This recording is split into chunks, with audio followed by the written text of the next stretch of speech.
Assalamualaikum warahmatullahi wabarakatuh. Waalaikumsalam warahmatullahi wabarakatuh. Jadi pada malam hari ini kami dari kelompok IPE 28 nggih Pak, mau mensosialisasikan tentang buku saku yang kami buat. Ada 3 faktor resiko diabetes mellitus, hiperlipidemia, sama hipertensi. Sebelumnya kami ucapkan terima kasih banyak kepada Bapak Arifin yang telah meluangkan waktu untuk dapat mengikuti sosialisasi ini. Jadi langsung saja nggih Pak nggih. Ya. Jadi untuk penyakit yang pertama ini diabetes mellitus. Nah, jadi kan diabetes mellitus atau gula darah ini Pak, yang biasanya dikenali itu ada mudah haus, banyak buang air kecil, mudah lapar. Jadi itu gejala yang paling utama. Terus untuk gula darah sewaktunya itu kalau lebih dari sama dengan 200 itu bisa termasuk ke diabetes mellitus. Kemudian kalau yang gula darah puasanya lebih dari sama dengan 126 itu juga termasuk masuk gejala diabetes mellitus. Jadi kan kemarin sampun Bapak beritahukan bahwasannya obatnya yang Bapak konsumsi itu kan metformin. Jadi metformin ini kerjanya itu di pencernaan dan dia memang yang paling aman daripada obat-obat anti diabetes mellitus yang lain. Begitu, Pak. Kemudian untuk pengaturan makanan itu ada makan 3 kali sehari tetap, cuma nanti karbohidratnya yang lebih diatur. Jadi mungkin nasinya enggak banyak-banyak, mungkin bisa diganti sama kentang, terus umbi-umbian kayak bote, terus juga yang paling penting lebih banyak buah dan sayuran. Terus kurangi gula dan makanan manis nggih Pak nggih, sama dikurangi garamnya. Jadi yang penting dijaga makannya baik dari jumlahnya, jenis, atau jadwal makannya. Jadi makannya tetap 3 kali sehari, ya pakai nasi cuma jumlahnya yang dikontrol. Jadi enggak banyak-banyak begitu, Pak. Kira-kira apakah ada pertanyaan, Pak? Ya, andai kata makannya itu enggak 3 kali sehari, misalkan 2 kali sehari, apa boleh? Iya, Pak. Kalau untuk makannya, kalau memang dirasa 2 kali sehari itu cukup, atau memang dari dulu sudah terbiasa 2 kali sehari, tidak apa-apa. Yang penting untuk jenis makanan sama jumlahnya ini yang diperhatikan. Ngonten nggih, Pak nggih? Baik. Selanjutnya untuk hiperlipidemia, monggo teman-teman. Baik, selanjutnya yaitu mengenai hiperlipidemia. Nah, ini pengertiannya itu peningkatan kadar lemak dalam darah karena konsumsi lemak yang berlebihan atau pola hidup atau konsumsi makanan yang tidak seimbang atau berlebihan. Ini langsung saja ke kadar normalnya itu kurang lebih dari 200 dianggap tinggi apabila lebih dari 240 untuk total kolesterolnya. Terus untuk LDL-nya normalnya itu kurang dari 130 dan tingginya itu lebih dari 160. Kemudian untuk HDL-nya itu tidak apa-apa banyak karena HDL merupakan kolesterol baik. Terus kemudian untuk trigliseridanya normalnya kurang dari 200 dan tingginya lebih dari 400. Selanjutnya.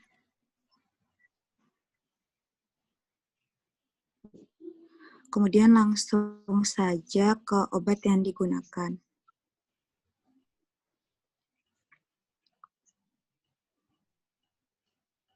Bagian bawahnya. Nah, ini merupakan ya, obat Bapak gunakan ya, yang obatnya itu obat simvastatin. Obat ini diindikasikan untuk menurunkan kadar kolesterol dalam darah. Pemberiannya atau waktu minumnya pada malam hari sebelum tidur. Dosisnya 1 kali sehari. Kontraindikasinya pada ibu hamil dan menyusui. Selanjutnya saja. Nah, ini untuk efek samping yang mungkin dapat terjadi, yaitu bersin-bersin, pilek, sakit tenggorokan, mual, dan sembelit. Untuk interaksi obatnya, ini berdasarkan wawancara atau diskusi kemarin dengan Bapak, tidak kami temukan adanya interaksi obat. Untuk penyimpanannya dapat disimpan di suhu ruang atau di kotak obat. Untuk ini pengaturan pola makannya, nah ini yang pertama menggunakan lemak sehat atau lemak tidak jenuh untuk mengolah atau menyiapkan makanan, seperti mengganti mentega, margarin, krim, minyak goreng, dengan minyak zaitun atau minyak kacang kedelai. Kemudian mengonsumsi sayuran dan buah-buahan dengan porsi yang lebih banyak setiap kali makan, lalu mengganti teknik memasak yang menggunakan banyak lemak seperti menggoreng atau kuah santan dengan memanggang, mengukus, menumis dengan sedikit minyak. Kemudian mengurangi konsumsi makanan dan minuman yang mengandung banyak gula dan garam dan mengganti makanan manis atau snack dengan buah-buahan. Kemudian mengurangi konsumsi daging merah diganti dengan ikan, daging ayam tanpa kulit, dan kacang-kacangan. Dan yang terakhir, memperbanyak penggunaan bawang putih, bawang merah, daun bawang sebagai bumbu masak. Bahan makanan yang dianjurkan pada diet Mediterranean ini yaitu sayur-sayuran, buah-buahan, kacang-kacangan, biji-bijian, minyak zaitun, minyak ikan, minyak kacang kedelai, ikan, daging ayam tanpa kulit, susu rendah lemak, roti gandum utuh, teh hijau, bumbu masakan alami, terutama bawang putih, bawang merah, dan bawang. Mungkin ini sekian dari saya, Pak. Apa ada yang mau ditanyakan? Terima kasih. Ada beberapa yang ingin saya tanyakan. Apakah untuk minum santan itu diperbolehkan apa enggak? Oke, Pak. Ada pertanyaan lain, Pak?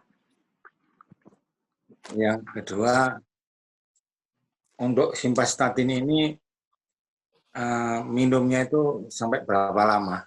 Jadi apa misalkan bisa diberi oleh dokter itu 30 biji untuk 1 bulan, apa itu perlu dihabiskan sampai 1 bulan atau berapa biji yang perlu saya minum? Terima kasih. Ya, Pak. Mungkin pertanyaannya saya tampung dulu ya. Selanjutnya saya serahkan ke Dandung. Dandung, dipersilahkan.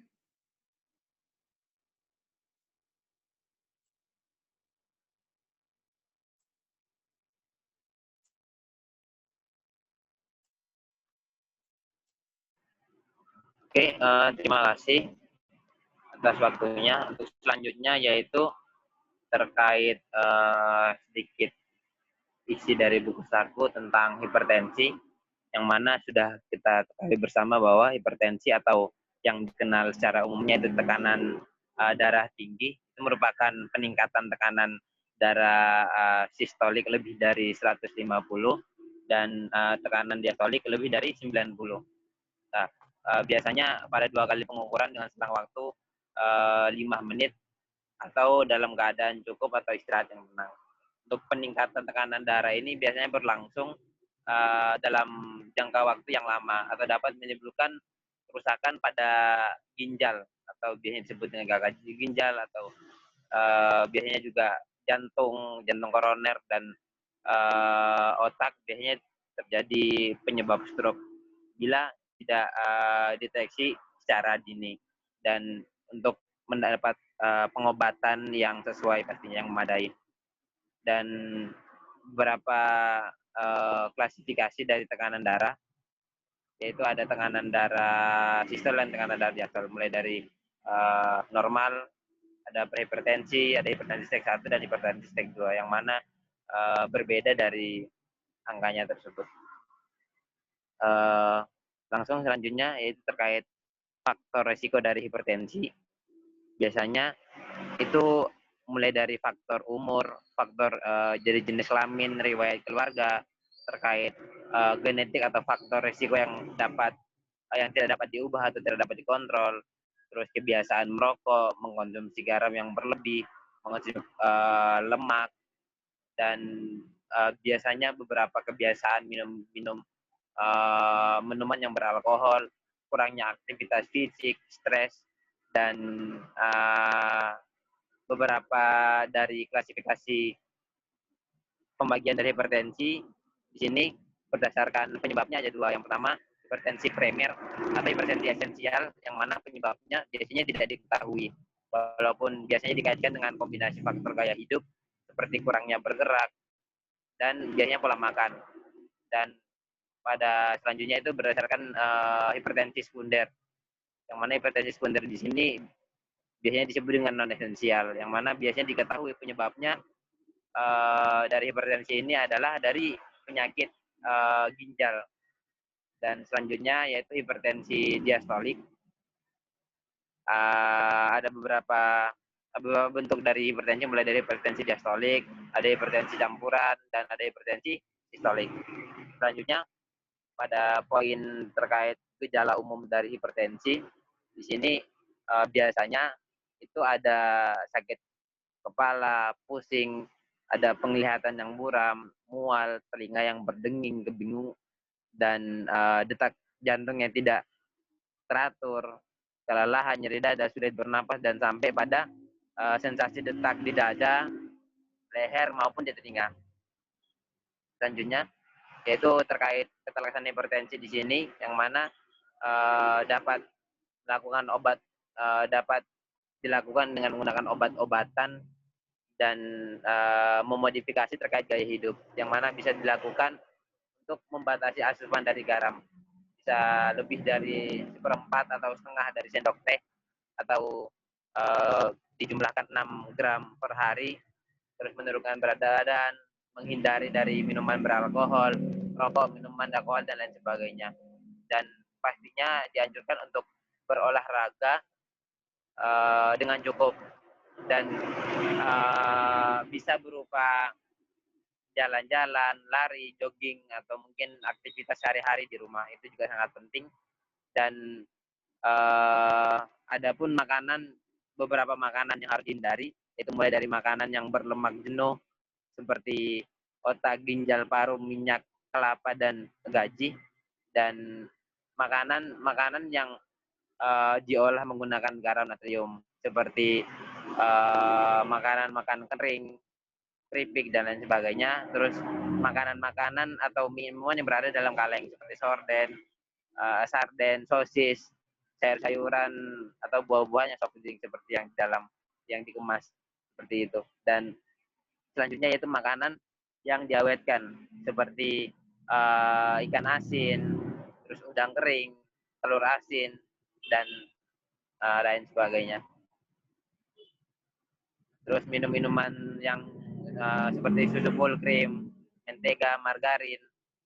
Terus ada tidak mengkonsumsi seperti bumbu-bumbu seperti kecap, terasi, dan pastinya yaitu makan minuman yang mengandung alkohol seperti bau-bau yang agak menyengat seperti tape maupun durian. Terus selanjutnya obat biasanya yang dikonsumsi oleh dari hipertensi. Di sini saya dari beberapa obat, mulai dari hidroklorotiazid, yang mana cara kerjanya biasanya membuang garam dan cairan melalui urin tersebut sehingga menurunkan tekanan dari pembuluh darah. Terus ada reserpin, yang mana obat sini cara kerjanya untuk mengosongkan norepinefrin dari ujung saraf simpatetik dan memblok dari perjalanan norepinefrin ke granul penyimpanan. Terus selanjutnya yaitu ada obat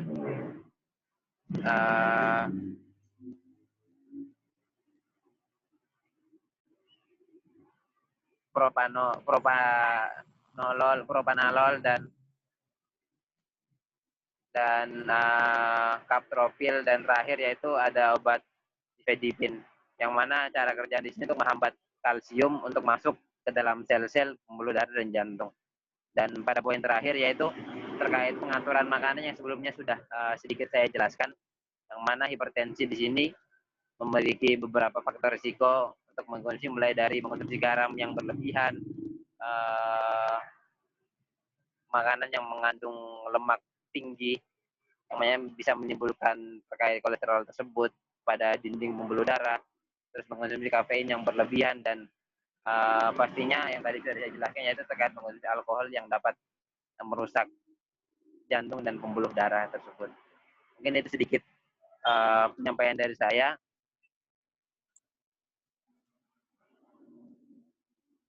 Terima kasih. Saya kembalikan ke Bapak. Mungkin ada yang dipertanyakan. Ya, ada beberapa. Terima kasih. Yang pertama saya tanya, apakah perasaan atau emosi itu bisa memengaruhi tekanan darah kita? Itu yang pertama. Yang kedua, apakah untuk minum obat itu selamanya atau hanya apabila tekanan darah itu tinggi aja kita minum obat, atau minum obat itu untuk selamanya? Terima kasih. Oke, terima kasih. Mungkin Safira bisa dijawab dulu terkait pertanyaan tersebut.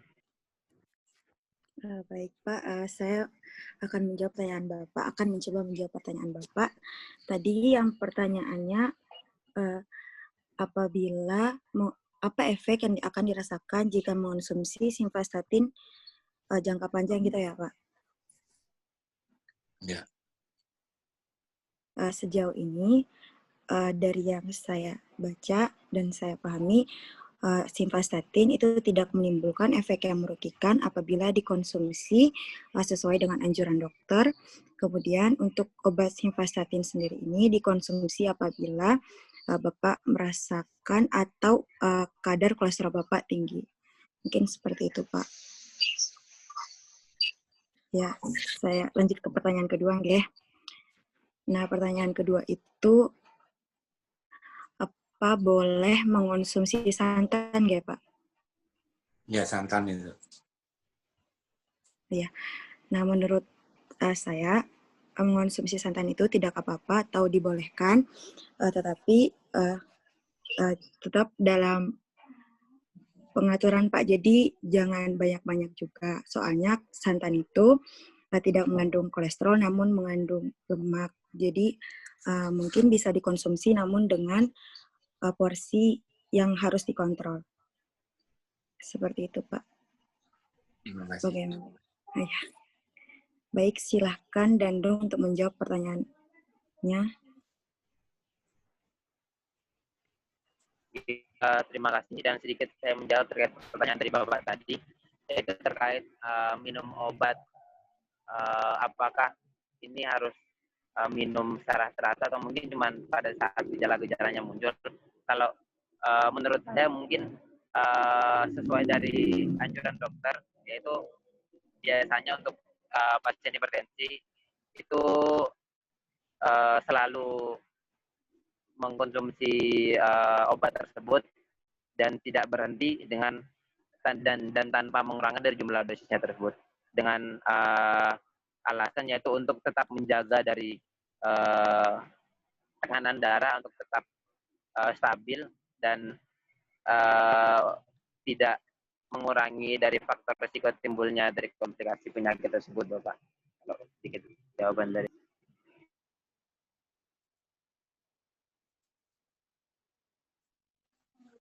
Baik, mungkin untuk sesi sosialisasi ini sudah dapat diakhiri nggih Pak nggih. Untuk pertanyaan selanjutnya mungkin nanti bisa diajukan ke kami di luar forum Zoom ini, karena juga Bapak Arifin sampun saya berikan buku sakunya, print out buku sakunya, jadi bisa dibaca-baca sebagai tambahan informasi ataupun juga sebagai panduan.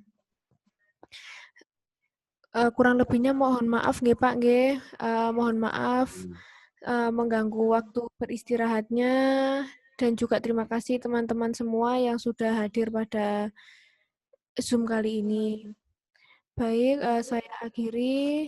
Terima kasih. Wassalamualaikum warahmatullahi wabarakatuh. Waalaikumsalam warahmatullahi wabarakatuh. Terima kasih banyak ya Pak. Yeah.